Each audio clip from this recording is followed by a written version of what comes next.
I actually took very detailed notes for Vampire Academy and Frostbite. I didn't for Shadowkiss just because I was trying to finish it, but it is like the thing I finished most recently. The reason why I wanted to talk about the first 3 books in Vampire Academy and the TV show at the same time is because the Vampire Academy TV show, or at least season 1, was supposed to lightly cover books 1 through 3. So I figured that it would coincide with my revisiting YA episode 1 of Vampire Academy, where I talked about the first 3 books, and then the second installment would be talking about books 4 through 6. And for those who are new, this is actually the first season, I guess, of Revisiting YA, and it's me as a 25, almost 26-year-old lady going back in time and looking at the books that I read when I was 15, 16, and seeing if they still hold up, see if the messaging still gets across, see if I can read these works critically and see how do they hold up. Did they still slap as hard as they did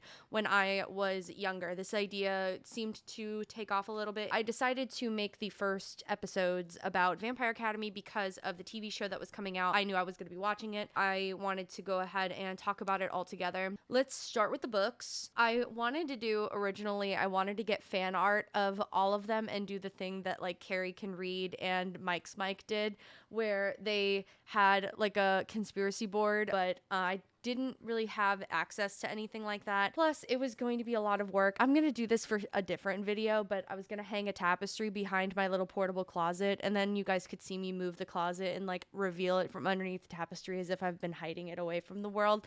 I'm going to do that for something else, but I thought that would have been really funny. I just didn't have the resources to do something like that at this time. These books were published in the late aughts, so they are a little bit dated in that they are at least 15 years old. In Shadowkiss, there was the mention of the G slur being referential to the Roma people.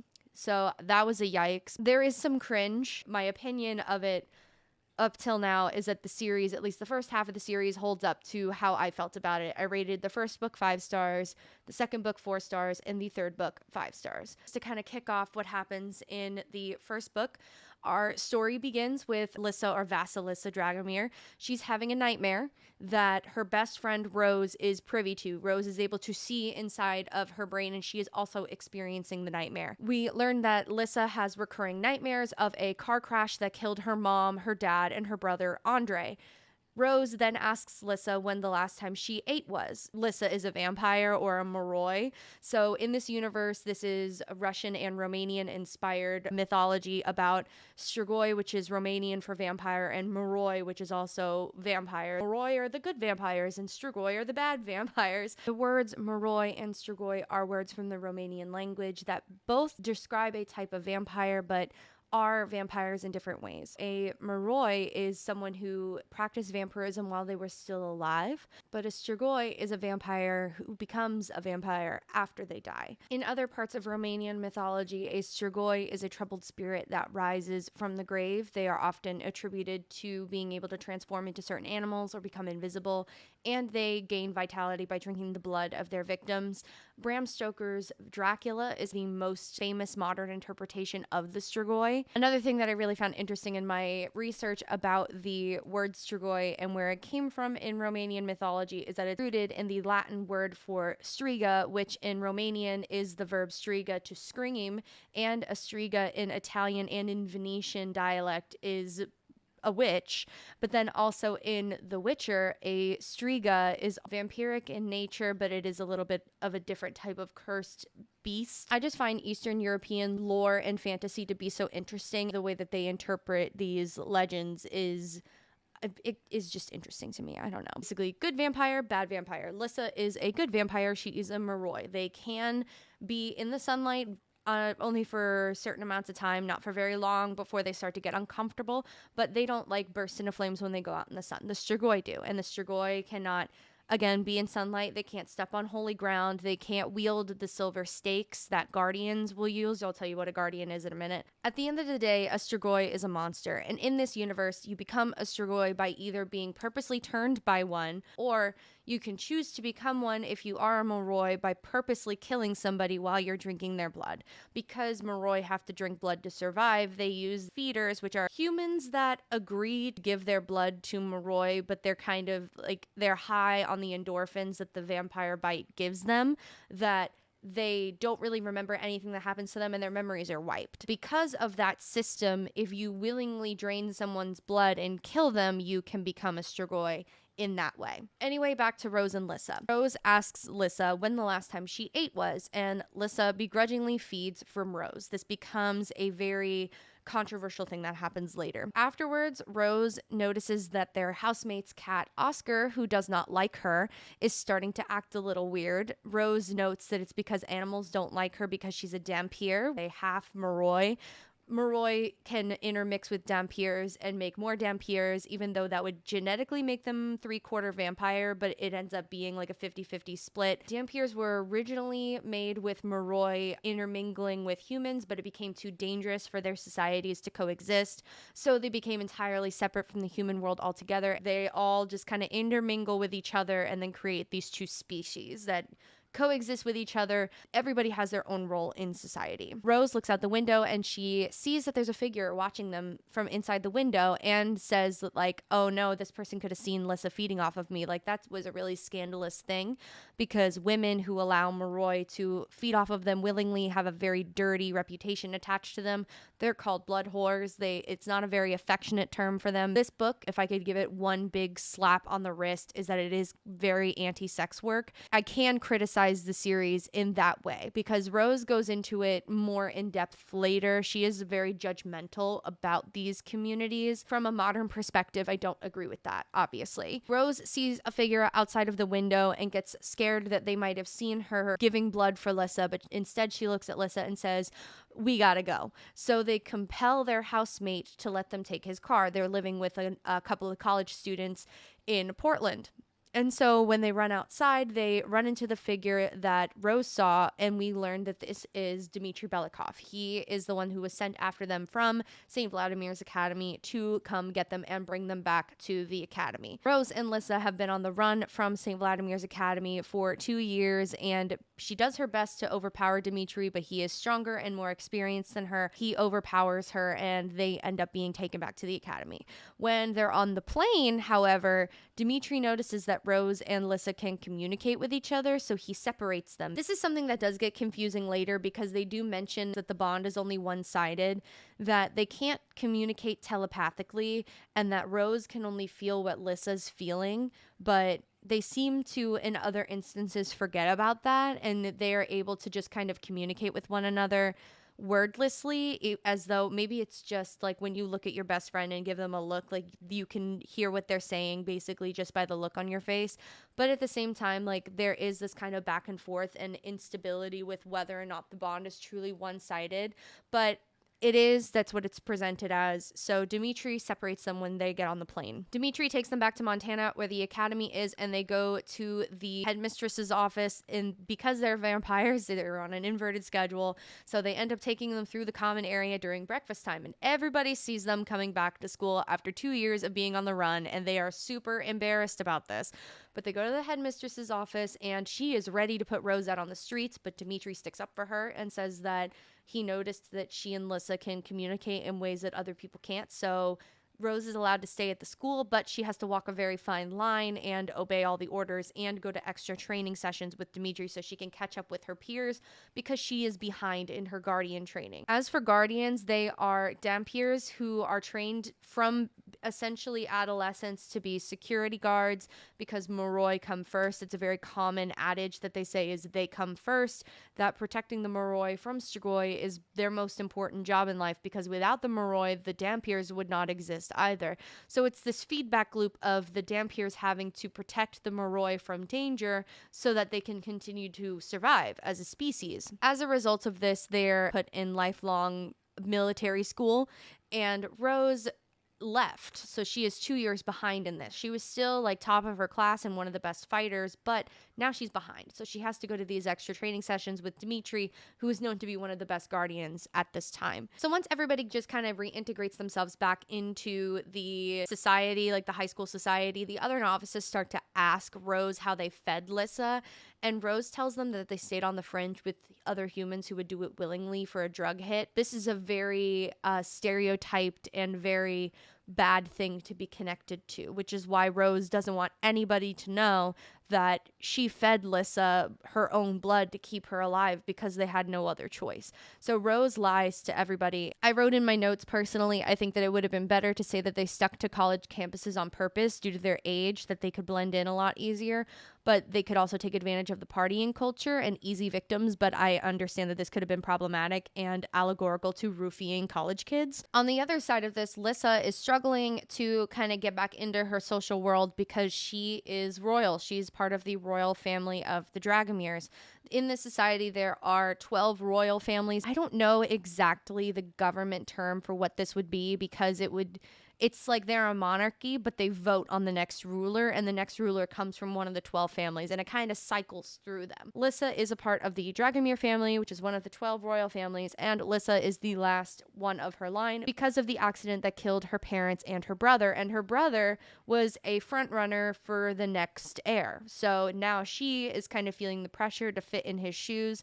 Also, a lot of people want to get close to her because she was a favorite of the queen. Her family was favorited by the queen. She struggles to kind of fit back in because the social world has kind of moved on without her, but she can't be uninvolved either. Rose kind of wants to coast through the middle and get through their last year of high school unscathed before they move on with their lives.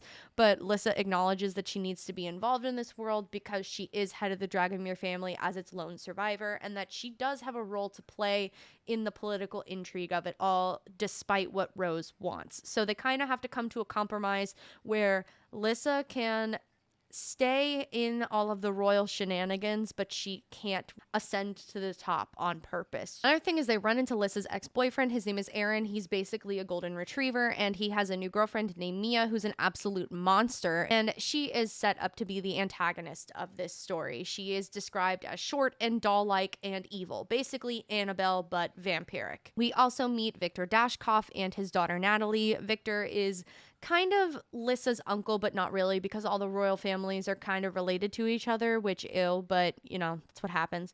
They're all sort of married into each other and related to each other, so she calls him her uncle, but he's not directly related to her in any way, maybe a fourth cousin or something. But he is head of his family, the Dashkovs, and he is sick. He has a degenerative disease called Sandowski's syndrome, so he is looking double what his actual age is. He's supposed to be in his 40s, but he looks to be in his 80s, and because of this, his sickness has taken him out of the running to be qualified as the next heir. Victor asks Rose and Lissa a bunch of questions about their bond, and he seems to ramble on about nonsense about this type of bond not existing for many centuries.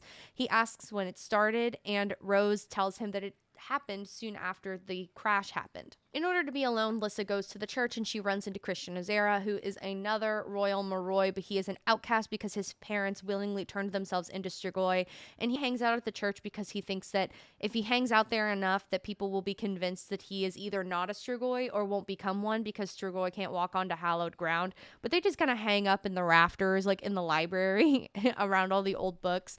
And they have this pissing contest over who actually belongs there because Lissa was gone for 2 years and Christian kind of took over the space. He also asks Lissa how they fed her. Lissa feeds him the same exact story that Rose told the novices, but Christian doesn't believe her and then correctly deduces that Rose gave Lissa blood willingly. Because this is extremely taboo and Lissa isn't exactly a very good liar, she looks at Christian and says, "Okay, promise you won't tell."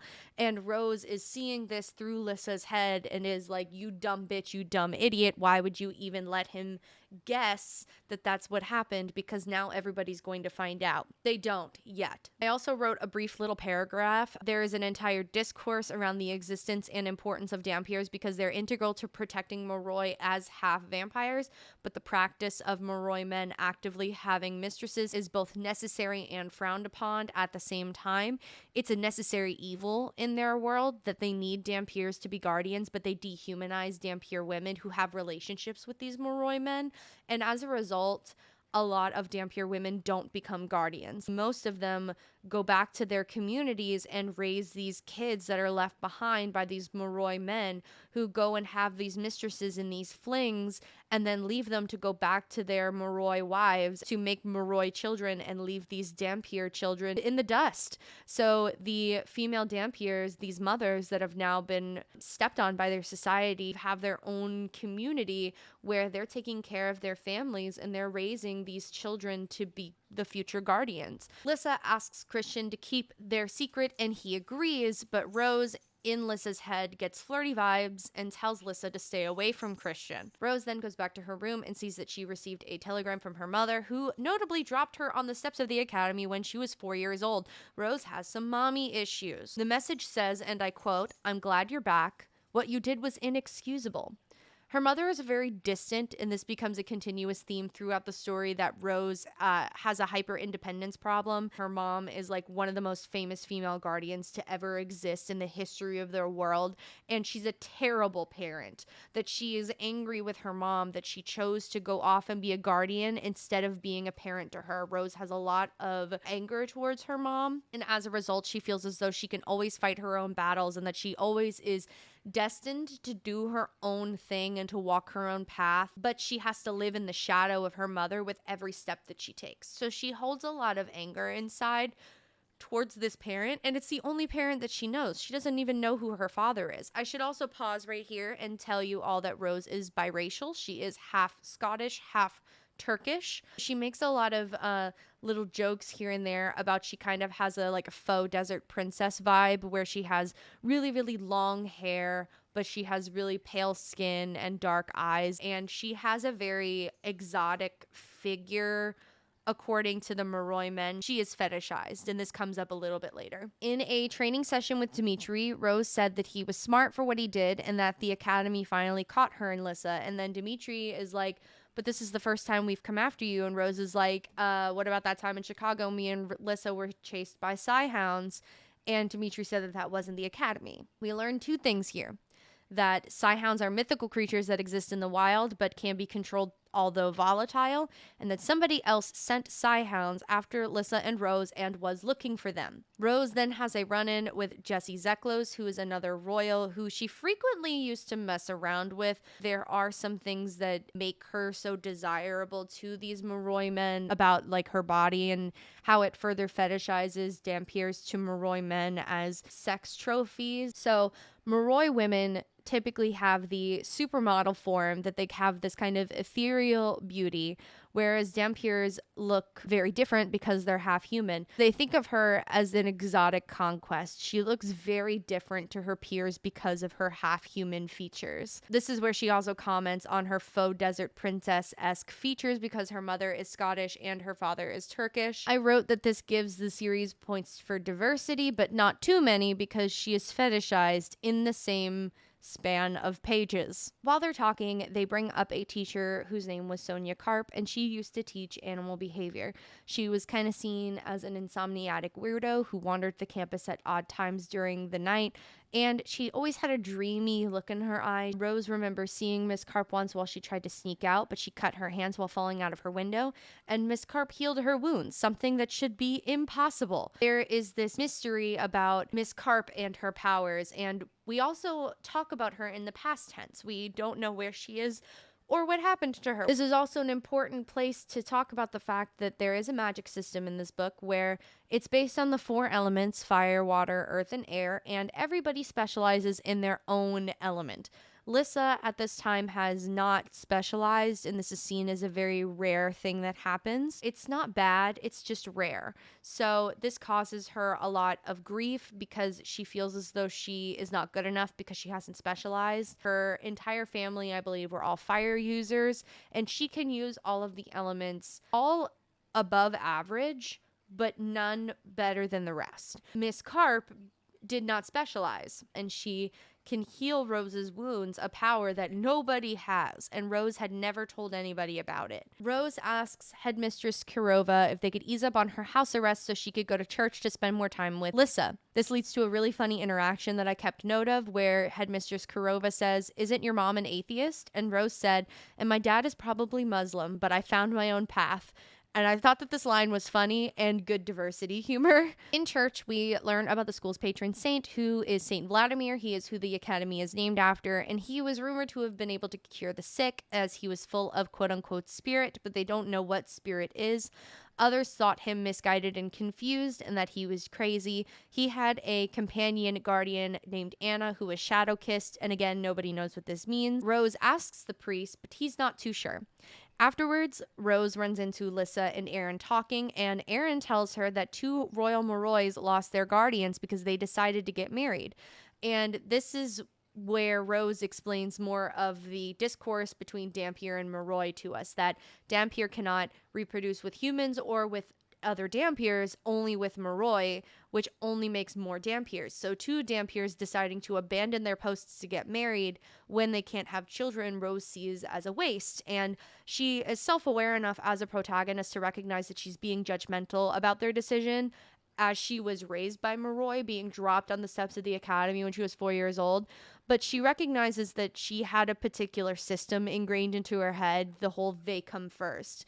That although rebellious to an extent, Rose would not purposely rebel against what she considers the fabrics of society, but she prefers to simply bend to the rules a little bit, which is why others consider her such a troublemaker. We're getting a lot of exposition and plot dumping, and another thing that I could criticize this series for is it becomes more of an issue later on. I understand that this is, meant for a younger audience, but Rochelle does tend to repeat herself a lot, where she talks about like former plot points or former expositionary points. I think she talks about the whole genetics of the Dhampirs and Dhampirs cannot have a child together thing. I think she talks about that multiple times in every book, like probably at least twice in every book. And that, it doesn't need to be mentioned more than once. But this is the first book. This is the first time that we're reading about this. So it was not as prevalent here, but it became more of an issue later, where we were just getting all this repetitive information that we had all heard before. As somebody who is reading it as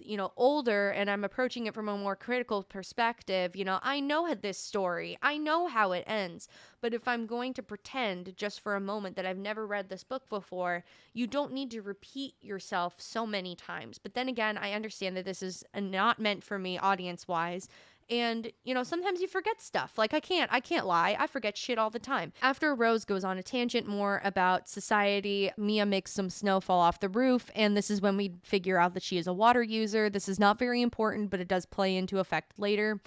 Rose catches up with Mason, who is a friend of hers. He's another novice that is her age, and he also has a massive crush on her. He also is like a golden retriever. She kind of flirts with him but doesn't like him back, but he definitely like simps for her. Rose talks to Mason, and Mason dishes the tea that although she hangs out with the royals, Mia herself is not royal, and that her parents are basically house cleaners for one of the royal lords. This is when Rose says something that's like particularly leftist and iconic, but Rose immediately dismisses the idea that because her family is in service of a royal Moroi family, that this doesn't make her family lesser than her, because in a way she is also in service to the royals, but in a different way. She says to us in her head that she respects anybody who works hard regardless of what they do, but she acknowledges that it's ironic given Mia's desperate need to fit in with the popular royals, and she wants to keep her background a secret.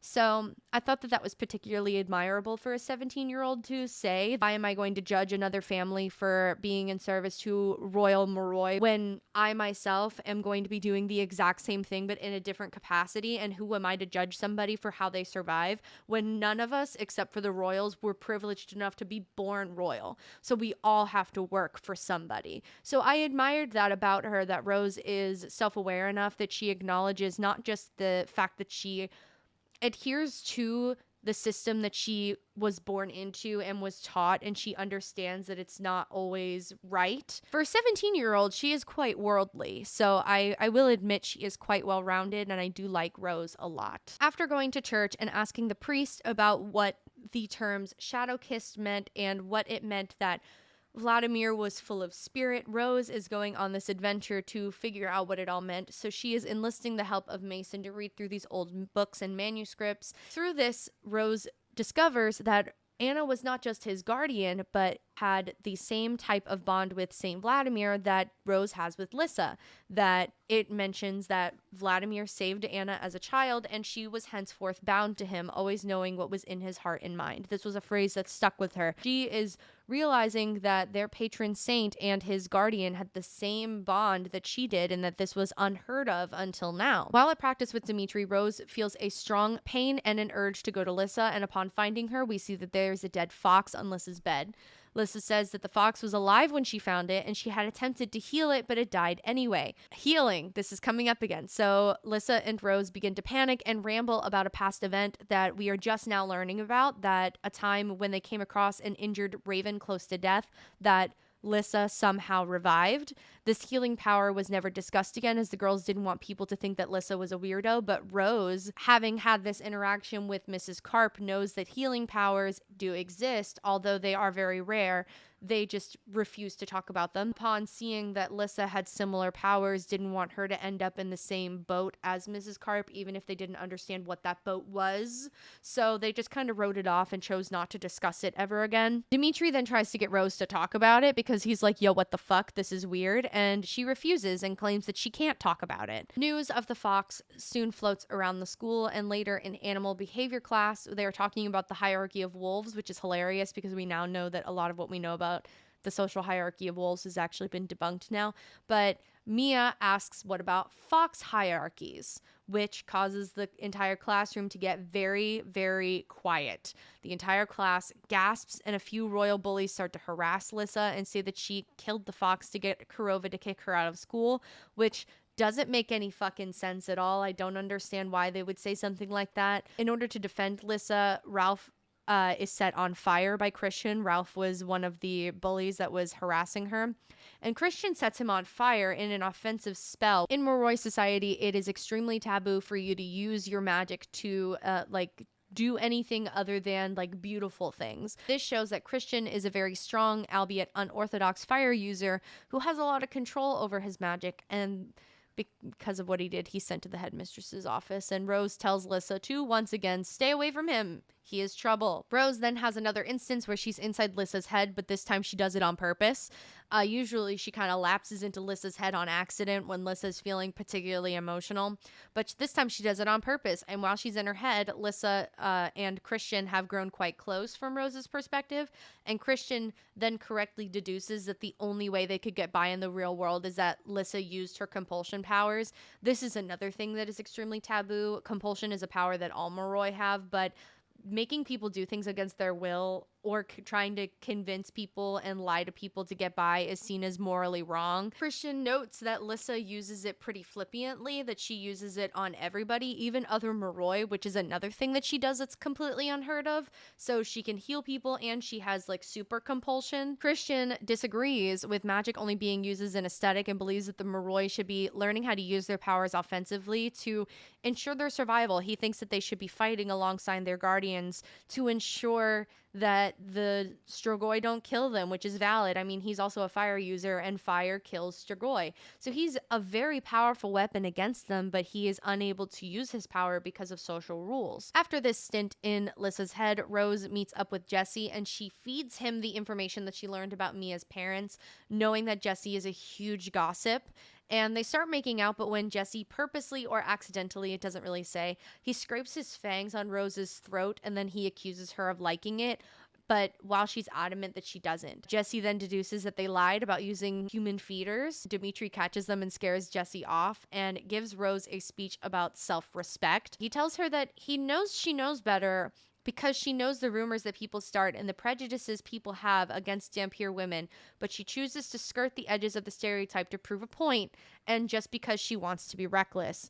He isn't directly slut-shaming her, although she accuses him of it, but he tells her to be mindful of the stereotypes and rumors and that she is better than them. He doesn't understand why she acts this way, knowing that the rumors it's going to cause. Rose tells him that she wants to have fun as a 17-year-old girl, but Dimitri notes that although she might might be 17, that doesn't mean her actions don't have consequences or that her duties aren't as serious as they should be taken.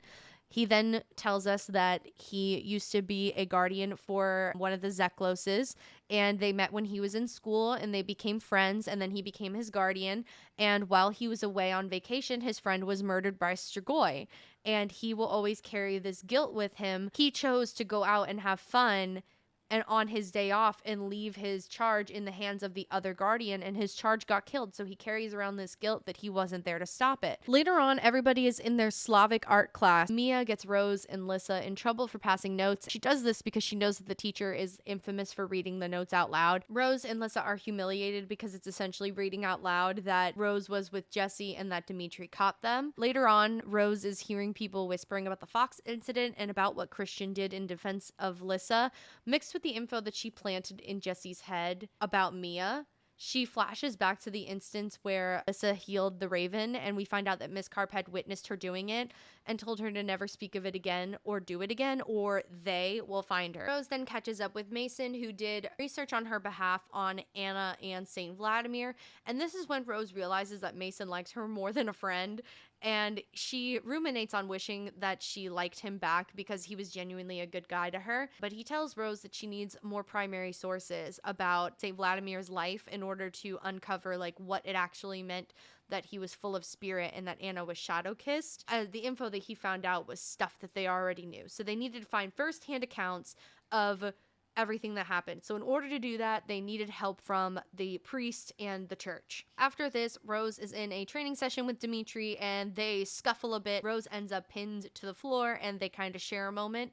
And this is when she realizes that she has a crush on him, but she acknowledges their 7-year age gap. In fact, she calls him super fucking old and a boomer, which I laughed at because she's 17. That would make him 24. But a 7-year age gap is not really that large. I have a 7-year age gap in my relationship, but I'm 25 and he's 32. That's very, very different. Their age gap being one of the things that hinders them from being in a relationship with each other. After this, everybody's called to an assembly because the queen has come to visit, and she humiliates Lissa in front of everybody by bringing up that both of her names, Vasilissa and Dragomir, both reference strong women of history and notable kings and queens, and that names don't make a person.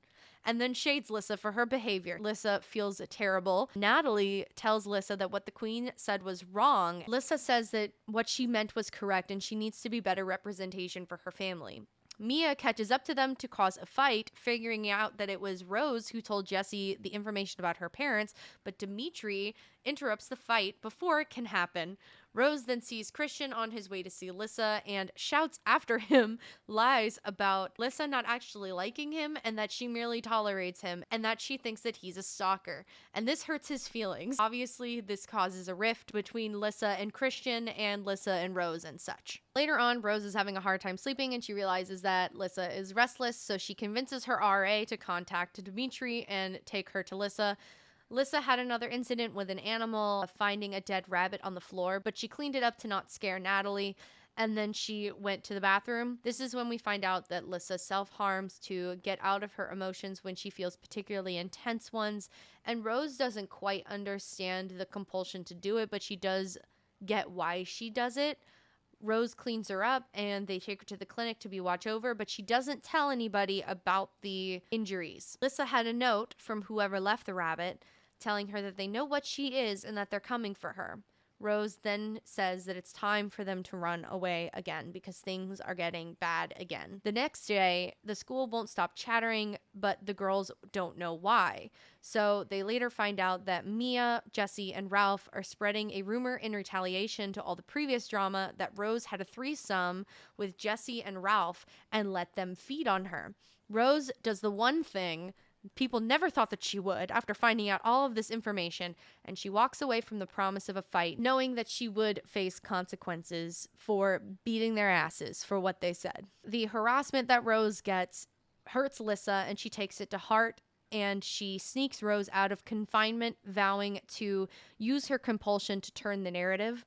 Lissa then starts to single out numerous royals and compel them to believe that the Jesse Ralph rumor is a lie, but that it was true that Rose gave Lissa blood while she was on the run purely out of survival needs and that it wasn't a big deal. So she's trying to destigmatize the blood drinking. Rose and Dimitri have a practice session and they notice that Rose's hands are all messed up. Dimitri patches her up, but Rose said that this is the start of her losing her prettiness, and that female guardians get kind of roughed up to the point of not being pretty anymore. She laments that she'll have to cut her hair, but as Dimitri reaches out to touch it, he tells her not to cut her hair, but wear it up. Dimitri also talks to Rose about what it was like growing up in a Dampier commune, which weakens her prior convictions about them when he tells her that they're very family and community oriented.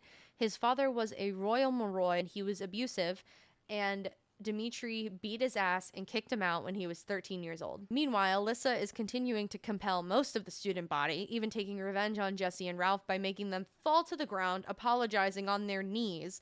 And Natalie is starting to get suspicious about what's going on here. Rose uses Mason's crush on her to her advantage and asks him to get a message to Christian, who she just yelled at like 2 chapters ago. She wants books from the church on St. Vladimir so that she can do research. She also wanted to tell Christian that she lied about what she said about him and Lissa. Christian gives her the books, and Rose deduces from his private diaries and firsthand accounts from others that St. Vladimir had suffered repercussions from when he used his powers, but largely he had an emotional toll that seemed to manifest as depression, and that Anna had saved him from S-wording. This has very good positive discussion about mental health, about the use of St. Vladimir's powers, that he was supposedly able to cure people of sickness and heal people, but as a result of using his powers, this made him depressed, and Rose sees that this is something that manifests in Lissa, and they use this to get Lissa help. She gets sent to get help because she obviously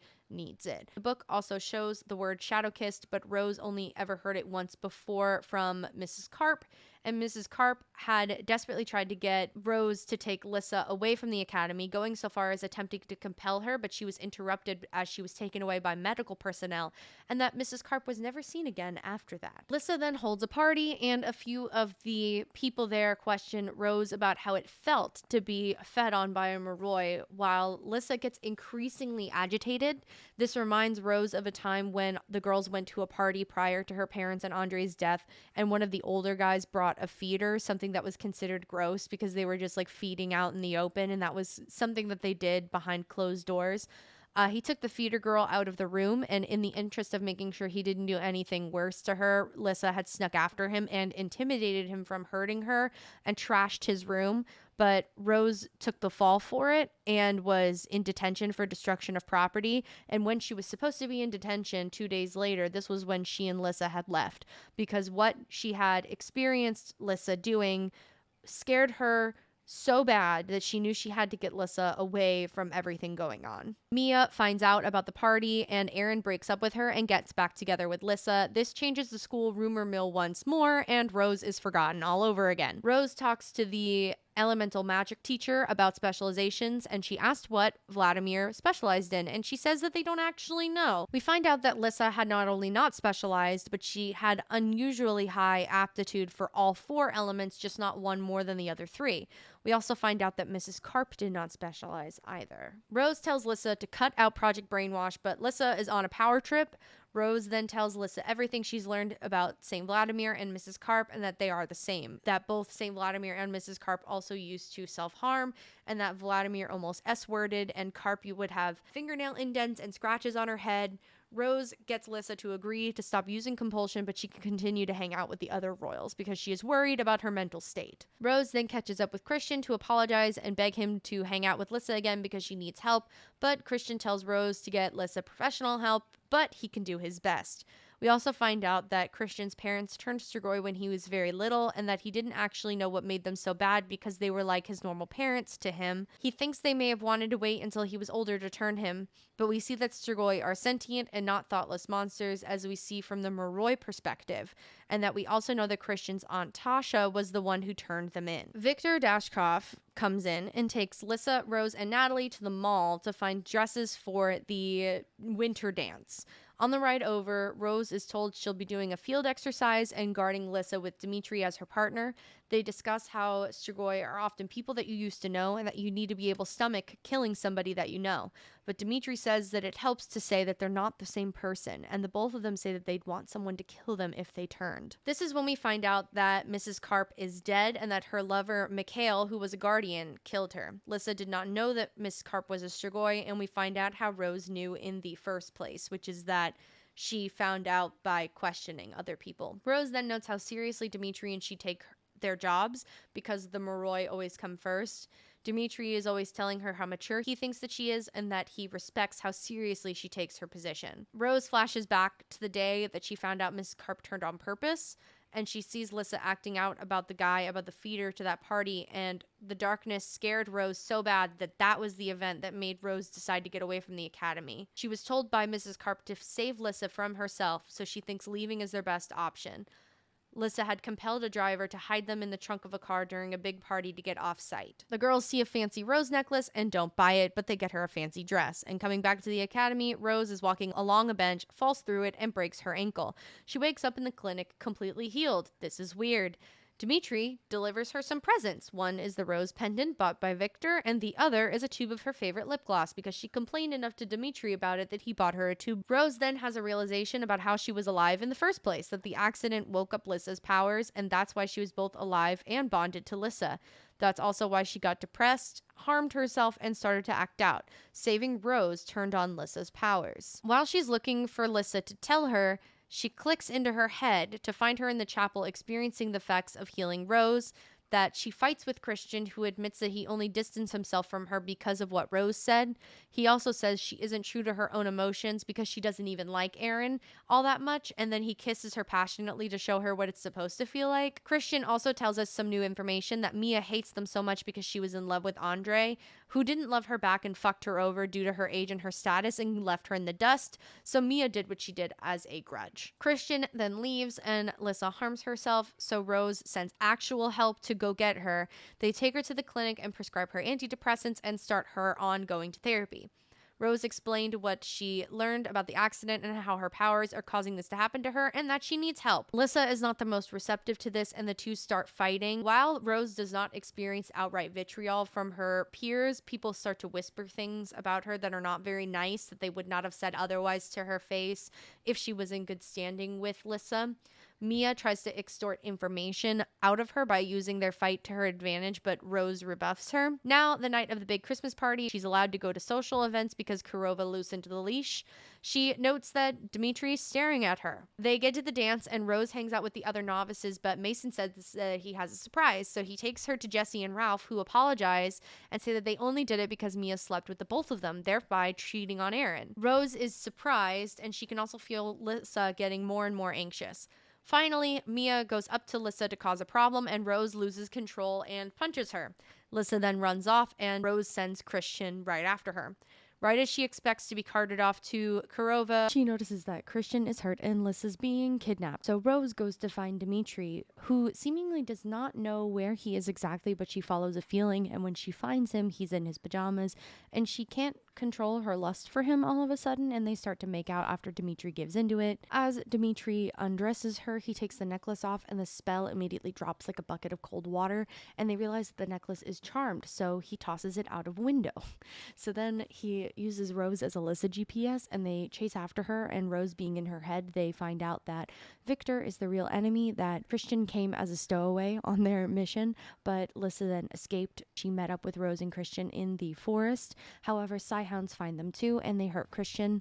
Rose lets Lissa feed on her to heal Christian, and then Rose passes out and wakes up to find out that Victor was arrested. So the reason why he was the real enemy is that with his Sandowski syndrome, he was unable to rule, so he basically was baiting Lissa with all the dead animals to see if she could truly heal the way St. Vladimir could.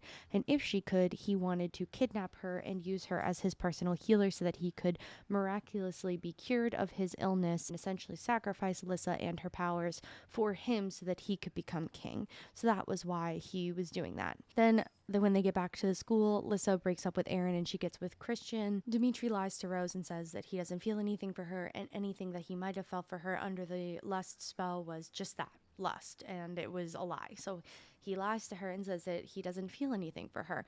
And he points out their age gap and says that the only reason that the age gap truly matters is that she's a minor and also he's her mentor. So it causes some major power imbalance issues, but the main problem was that she was a 17-year-old girl. Rose goes to visit Victor because she can't stop thinking about Dimitri, and she thinks she's still under the spell for some reason. So she tells him to break it, to do something to break it. And this is when Victor tells her that the spell only amplified the feelings that already existed. So now Rose knows that Dimitri lied to her and that he actually has feelings for her. Victor also tells her that his main motivations were to secure himself as the queen's heir because he believed the same thing that Christian did, essentially, that the Moroi were meant to use their powers to defend themselves, and he wanted to help their numbers and start a war with the Strigoi. But the way he was going about it was obviously a conflict of interest. So then all of a sudden, Natalie comes into the room and we find out that she turned to Strigoi on purpose to free her father. This was a last-ditch effort from her father to do what they needed to do, and she killed the Slavic art teacher who humiliated Rose and Lissa earlier in the story by reading her notes. And then as Rose is about to be overpowered by Natalie, Dimitri shows up and saves the day. And then when she wakes up in the infirmary, she confronts him about lying to her. He says that when they're both Lissa's guardians, he would struggle to protect Lissa because he would want to protect her first. So knowing that the Moroi come first, he would have to put their feelings aside. And this is something that they both struggle with throughout the series, is that they cannot be together because of their dedication to their charges. Rose asks the priest how Vladimir died, and the priest says him that he died of old age and that he was able to overcome the struggle with spirit use with the help of his guardian. Rose then realized that Mrs. Karp turned Strigoi to escape the spirit because it was driving her mad and she was desperate for it. To quell her anxiety about that happening to Lissa, that's why she asked the priest about Vladimir. She then realizes that her role with Lissa is to be like Anna was to Vladimir and to help her walk the middle line between sanity and insanity. I did rate the first book 5 stars because I think that it does an excellent job at setting up the background and the story of what this universe is about and the hierarchies and social structures of this society that are very intertwined with each other, the relationships between the Dhampirs and the Moroi, and how the Strigoi are always a looming threat and they're always prepared for battle, mixed with the Russian and Romanian mythology. The magic system is a bit fundamental, if that's a good way to describe it, in that it's a little bit basic. I mean, it's based on the 4 elements, but the introduction of the 5th element of spirit that Lissa, St. Vladimir, and Mrs. Karp have is an added history element to it, where it discusses how something could be lost to history because of something that they didn't understand, or it was unstable or the like. So I think that the introduction of the 5th element really revitalizes this magic system. I mean, essentially, it could either be considered spirit or life as the 5th element. But in later books, we find out that spirit is much more than just healing people and super compulsion. There are a range of things that people with spirit use can do.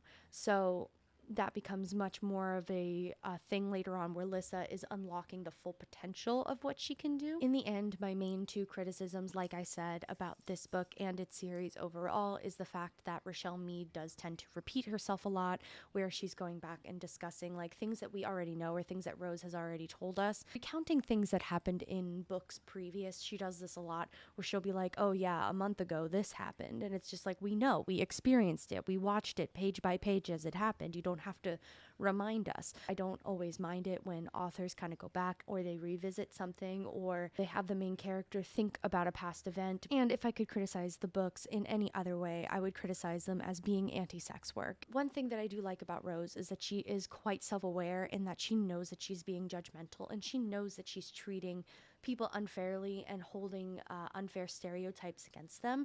And she really does change as things go on, and it does evolve. So I think the first book into the second book can be a bit anti-sex work, and really looks down on negative stereotypes about Dhampir women and what they are and what they mean in society. However, this does change over the course of time. I can't really judge it on the whole of it being, the entire series being anti-sex work, but the first 2 books are very heavy-handed. Yeah, that was Vampire Academy. Awesome. I really liked revisiting it again from a critical perspective. And moving into Frostbite, I did ramble about Vampire Academy for an hour. I will tell you I wrote less notes for Frostbite. So at the end of Vampire Academy, we find out that Lissa is being treated for her depression. She was prescribed antidepressants. The beginning of Frostbite opens up with a discussion between Lissa and Rose, where Lissa is saying that she doesn't think that the pills are working as well as they were before. A few months have passed since the events of Vampire Academy, and it is approaching Christmas at about this point. So from the time of the beginning of Vampire Academy to the end of Shadowkiss, it's about a 6-month period of time. So we're entering Christmas vacation. Lissa is insinuating that her powers are growing, and she says that when she doesn't use them, she starts to become more emotionally volatile, or she feels as though the spirit is trying to come out of her. Then the inside, if she doesn't use it, it eats her alive. It's kind of like a constantly charging battery in that she always has to be using it a little bit, but if it builds up too much within her system, it can cause as much damage as it would if she was using it too much. So she has to find this balance between using spirit enough to be normal, but then not using it so much that it has any detrimental effects on her. At the beginning of the book, Rose is going with Dimitri on a road trip to go take her qualifier because she missed it when she was a junior because they were on the run, obviously. So when they get to this destination, they immediately notice that something is wrong. Of course, they drove 5 hours one way to get here and something is wrong, right?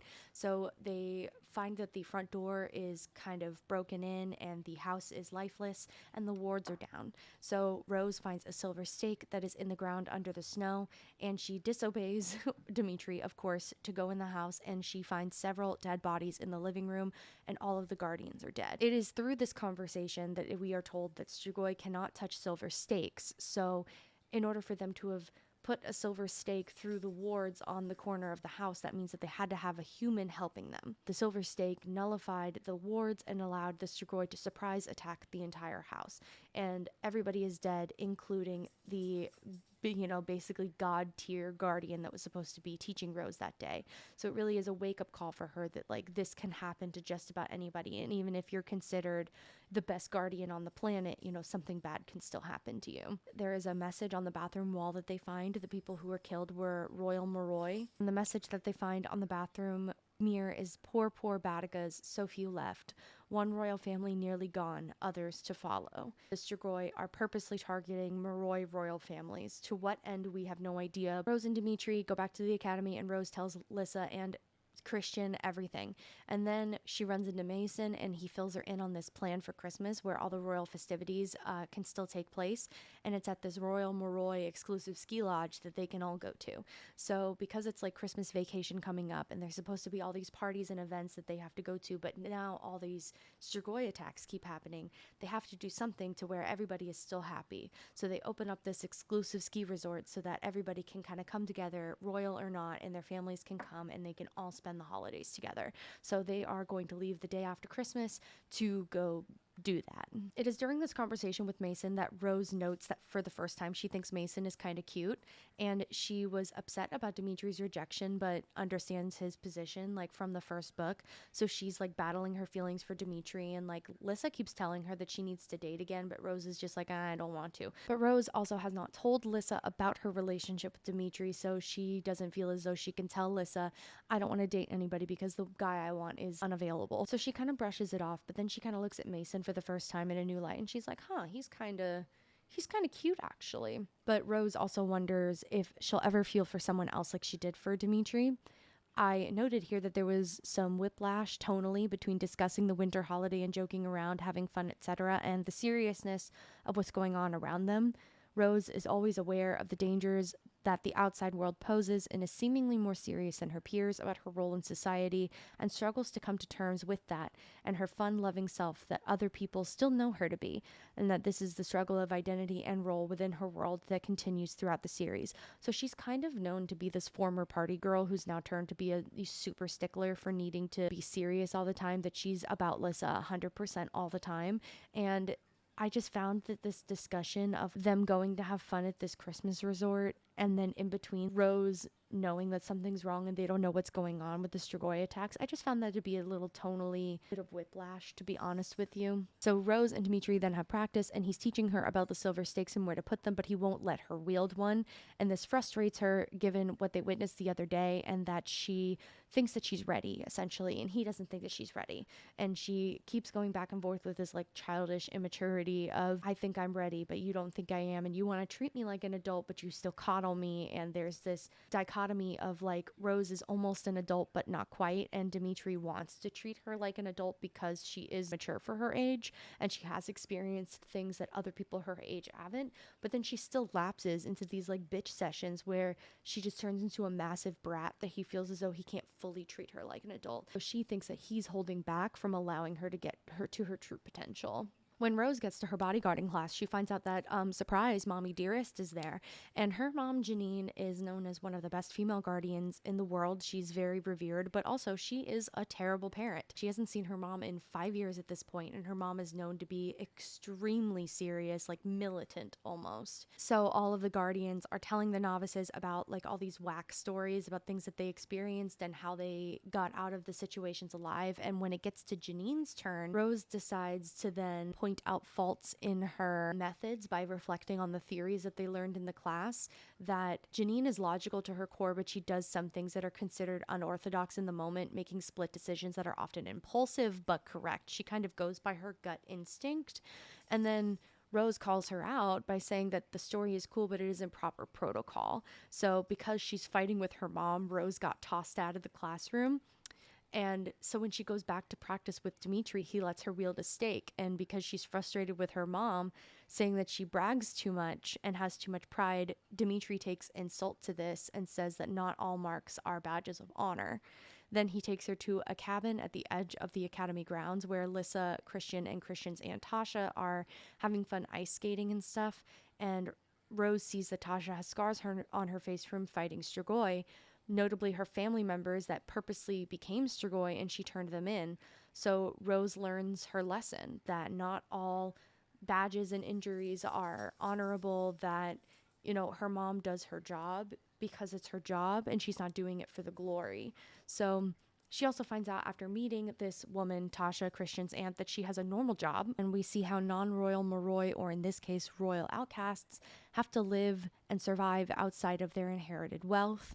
And this kind of goes back to the things that Rose felt about Mia's parents, that she had respect for people and how they survived regardless of how they did it. It shows the hierarchy of society. Rose also finds that Tasha doesn't have any guardians, but she teaches martial arts, so she can usually like do pretty well herself. She then insists that Dimitri goes with Tasha to get some shopping done in Missoula because Tasha doesn't have a guardian, so she says Dimitri should go with her. At practice the next day, because Dimitri went to Missoula, Janine is there to train Rose instead, and as they're training, Janine is trying to assess where Rose is in her training, but they get too heated in an argument and Janine punches Rose in the face. Later, Rose realizes that her mother lost her temper and hit her on purpose because she disobeyed combat rules by going to the face, and she went out of bounds, and she realized that her mother hit her on purpose and gave her a black eye on purpose to kind of knock her down a peg. Later, we find Lissa's doing research on other spirit users, and they seem to have a range of skills. One has compulsion skills so great they can make people have delusions. Rose wants her to find these people to help her understand her own powers. Lissa then leaves to go on a date with Christian, and Rose is sucked into her own head against her will due to Lissa's strong emotions, and Rose is basically watching them have sex, and Rose is struggling to get out while she witnesses literally all of it. This was kind of funny. Later, Rose goes to practice, and she's taking out her frustration with her mother on the dummies, and Dimitri stops her to look at the bruise and asks her if it hurts. Rose says she hates her mother, and Dimitri says that they don't have time for hate in their professions and she should make peace with her mom, but Rose outright refuses. So she lashes out at Dimitri and says that he spouts a lot of pacifism and wisdom when it comes to her, but he's a normal person with Tasha and others because he's stuck in mentor mode with her.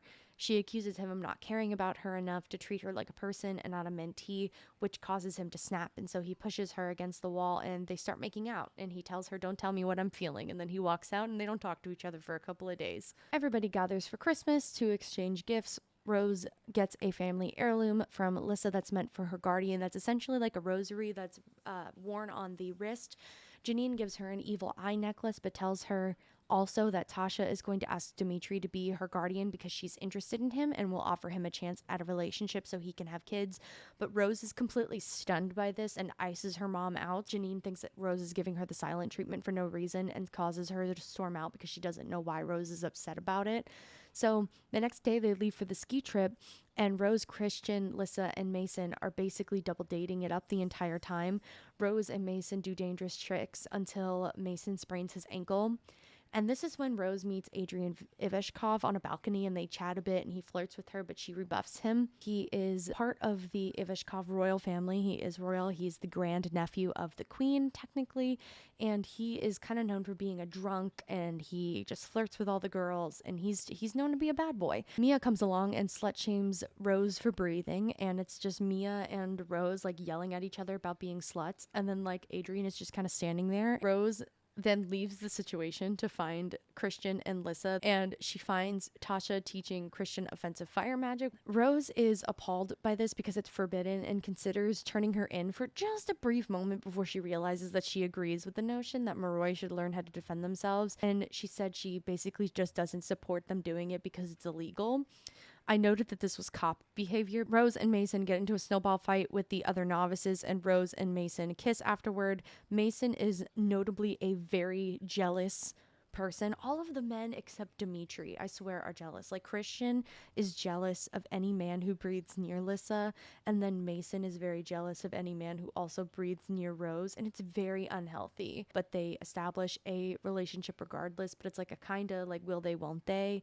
It's like she kind of likes Mason, but he really likes Rose. Lissa then tells Rose that there's been another Strigoi attack, and this time it happened against the Drozdovs, and that Mia's mother was killed because she worked for them. So then there's a big town hall, and they're fighting over what to do. The younger Moroi want to go fight, but the older Moroi don't, and then the Aunt Tasha stands up to the podium by saying they should be learning offensive magic, and this causes the younger Moroi and the novices to rally around the idea, while everybody else is basically saying, "You're related to those Strigoi, like you're a Strigoi lover, like you just want us to all get killed." Rose leaves and then she runs into Adrian, who invites her to a party, and when they all go, Rose, Lissa, Christian, and Mason, Eddie, and Mia get very drunk and split up a fight between two younger Moroi who disagreed about the town hall earlier. It was like the fight between we need to learn how to defend ourselves to you just want to get us killed, and the older Moroi just wanted to use the Dhampir as flesh shields. Essentially, they wanted to pull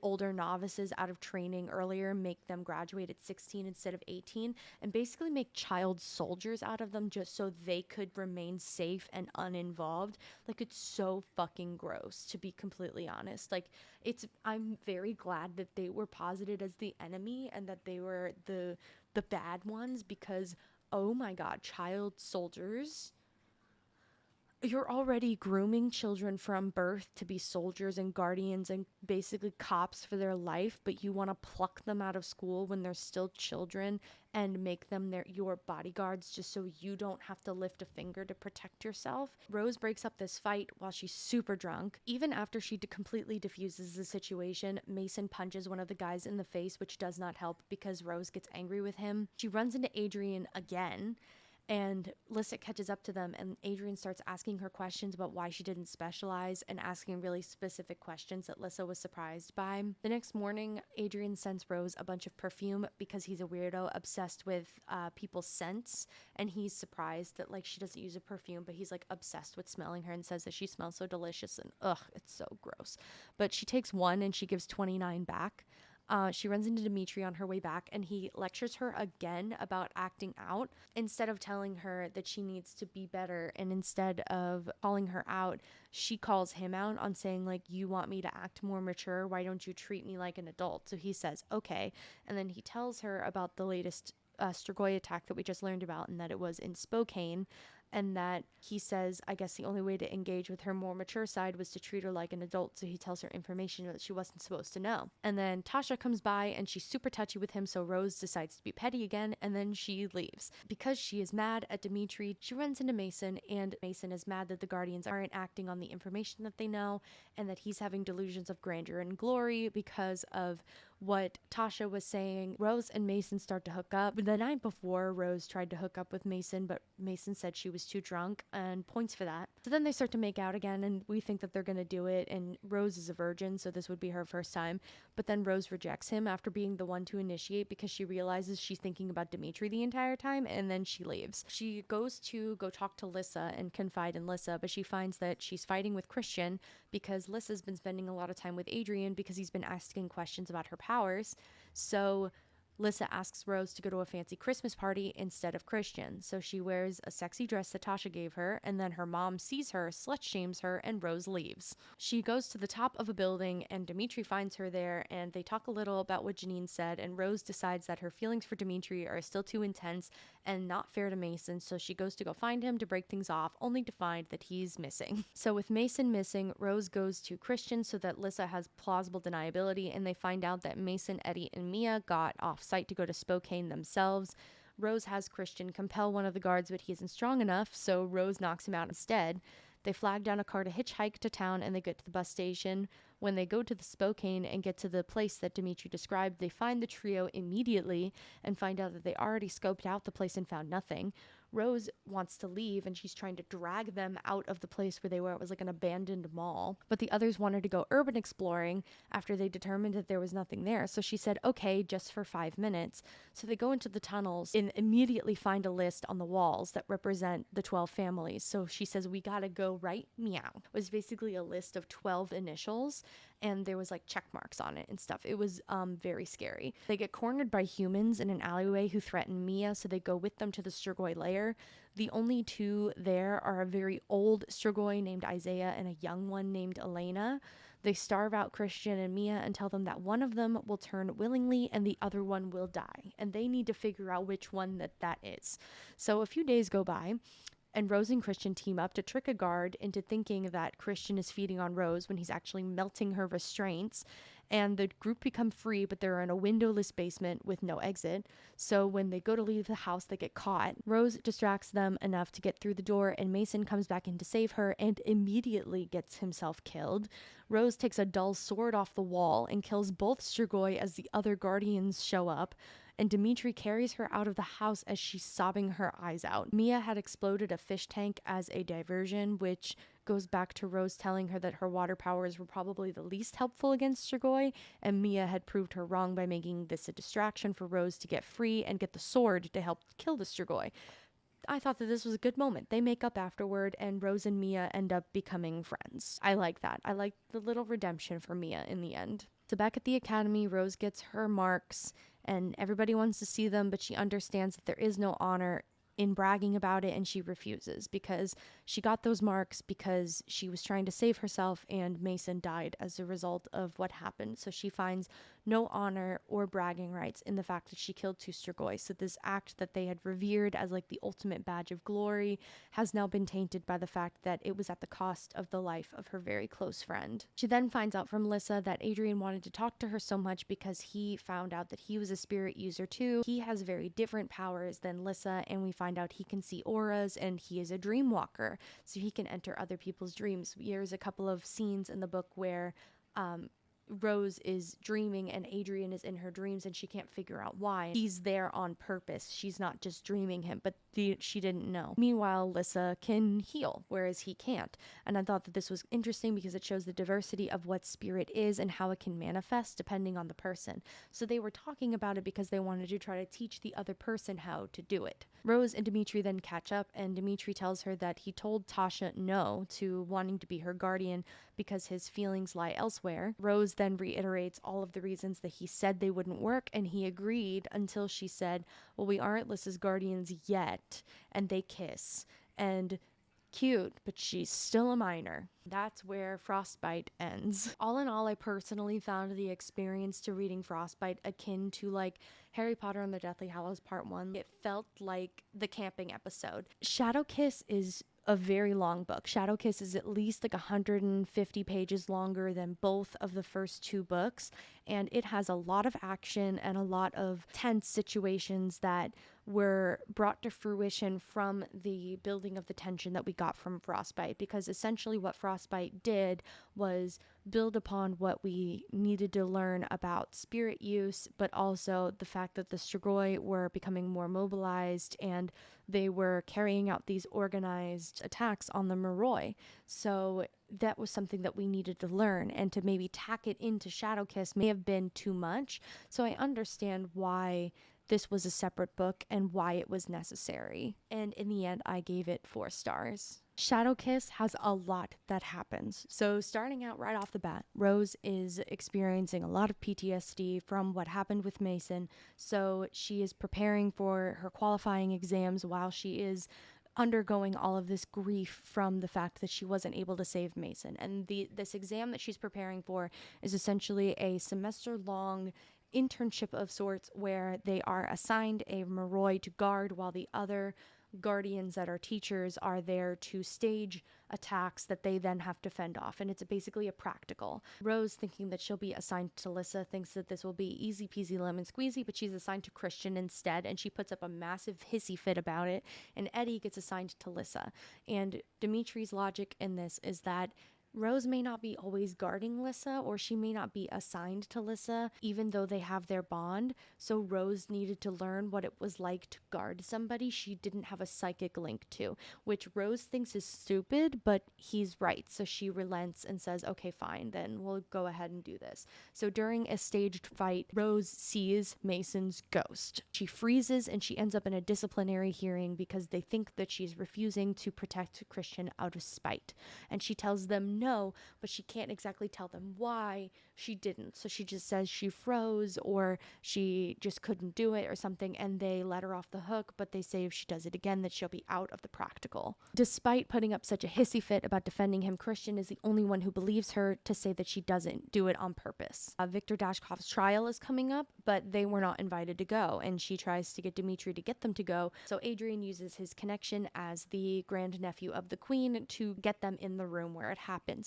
Unfortunately, this causes Queen Tatiana to believe that Rose and Adrian are involved, and she slut-shames Rose even though she's not doing anything, and Tatiana won't believe her. That's when Tatiana tells Rose that she plans for Lyssa and Adrian to end up married, and she doesn't say anything to Lyssa or Christian or Adrian about it just because she feels it's like it's not her business. But also Tatiana isn't directly doing anything yet, so it's just information that she holds on to for some reason. Adrian and Lyssa are spending more and more time together as they're trying to learn more about spirit from each other, and this is making Christian really jealous. After Rose settles a fight between them, she notices that she starts to feel intense anger, like more than usual. Christian is then later approached by Jesse Zeklos to join a secret club that he and Ralph have started, but Christian turns them down. After Rose becomes suspicious, she tries to learn more about them, and she learns that they're called Mana, which is Romanian for hand. And it's this like royal like secret club that they're all into, because she starts to notice that a bunch of younger siblings and cousins of royal families are starting to look beat up for some reason, and she thinks that maybe they're getting bullied.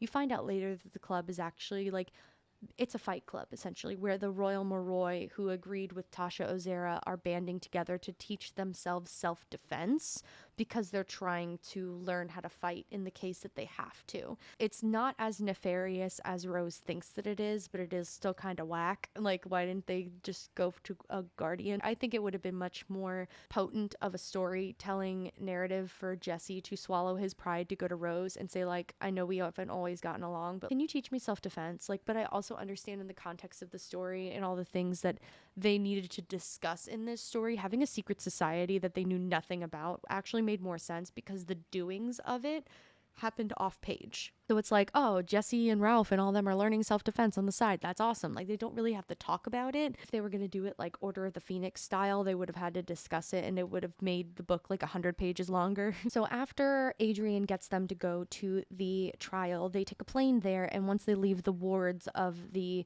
school, Rose is overcome with a horrible migraine.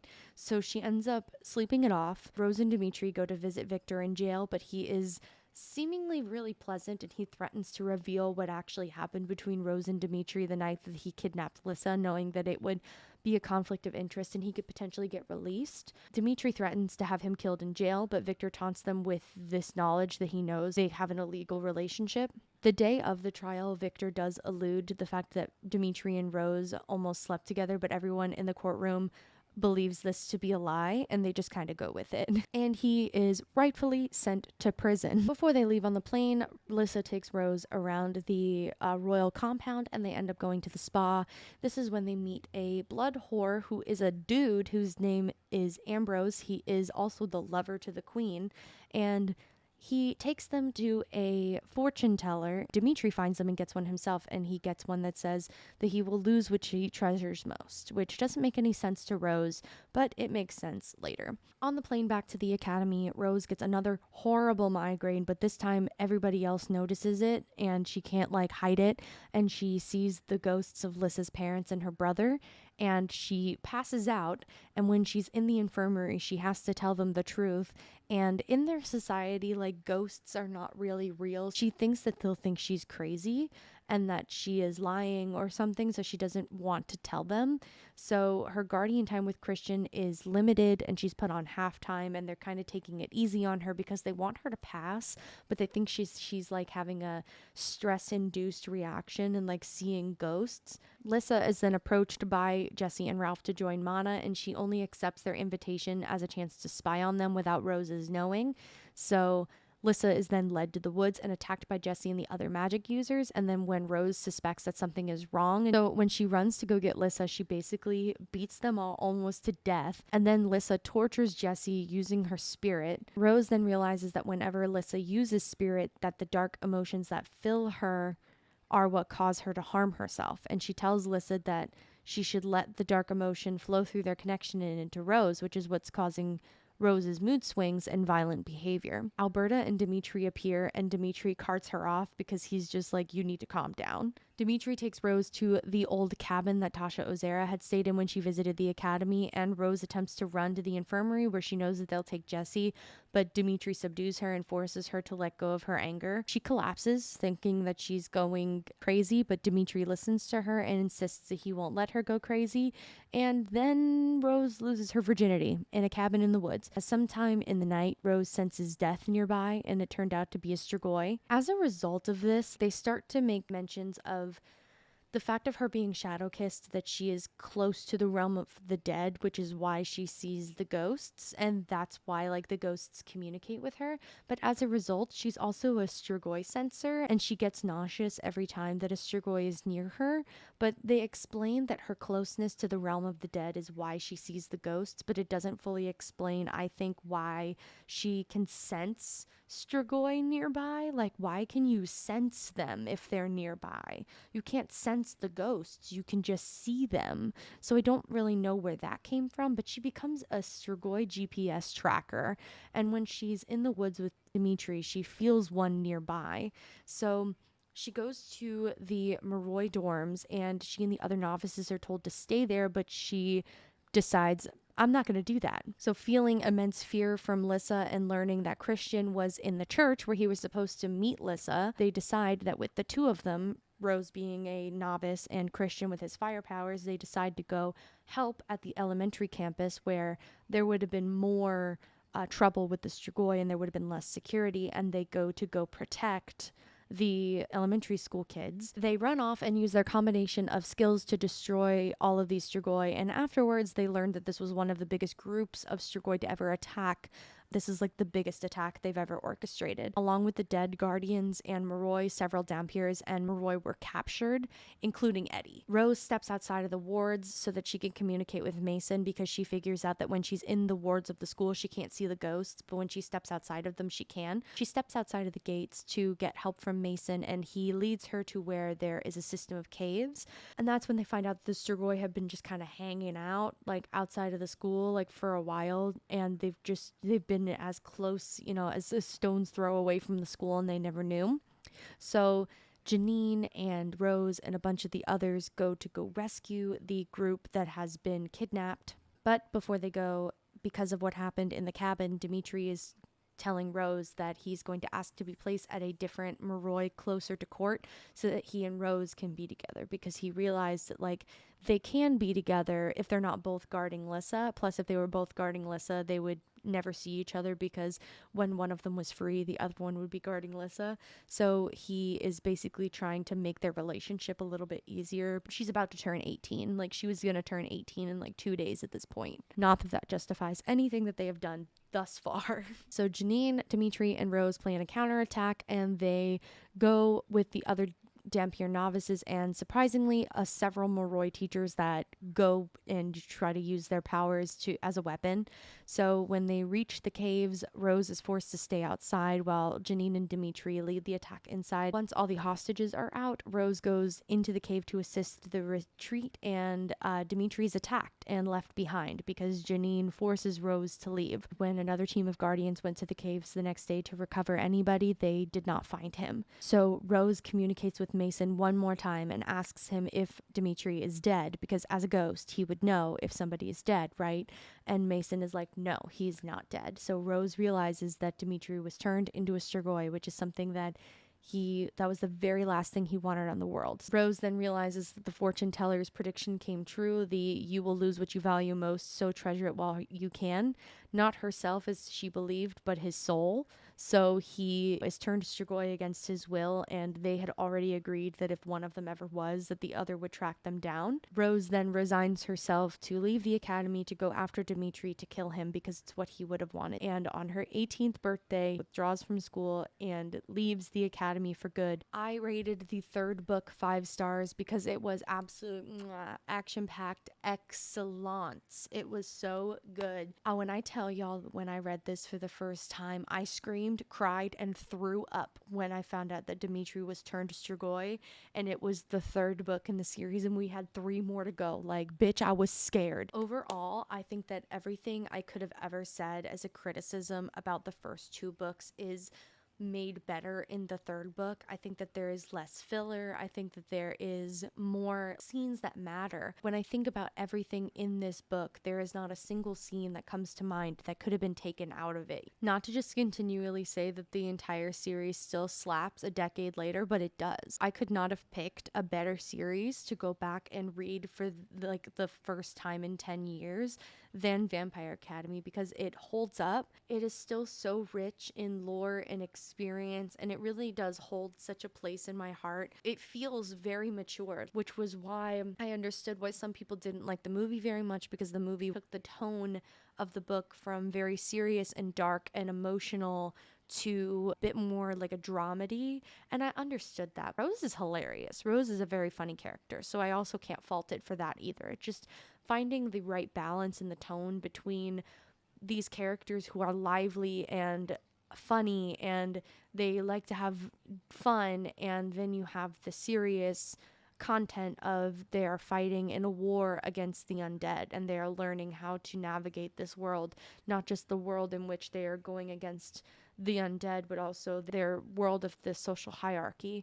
I like almost every single character. I think that, well, besides like Jesse, Zeklos, and Ralph and stuff. My final thoughts about the book series and revisiting YA books 1 through 3. The books still slap after all this time. Book 1 and 3 I rated 5 stars, and book 2 I rated 4 stars. They are all amazing. I think that they are great in flow, great with exposition, great with plot, character development, and the first arc of the series is done well. And going into the next books, I feel as though the tension is high and the stakes are high. As somebody coming back as a older person reading this for the first time from the perspective of, you know, somebody who is not the targeted audience, I think that this series is very well written for its intended audience, but it is quite mature. I think I've always thought that the series itself was a bit more dark than other counterparts of its era. I think that it is extremely mature for its genre, that it touches on a lot of subjects that others would have shied away from. Shying on mental health and access to mental health care, I think, is extremely well written and done. I think that the relationships between the characters are very well done. I think that the flaws of the characters are spoken on. There is no character that is perfect or that is gone without flaw.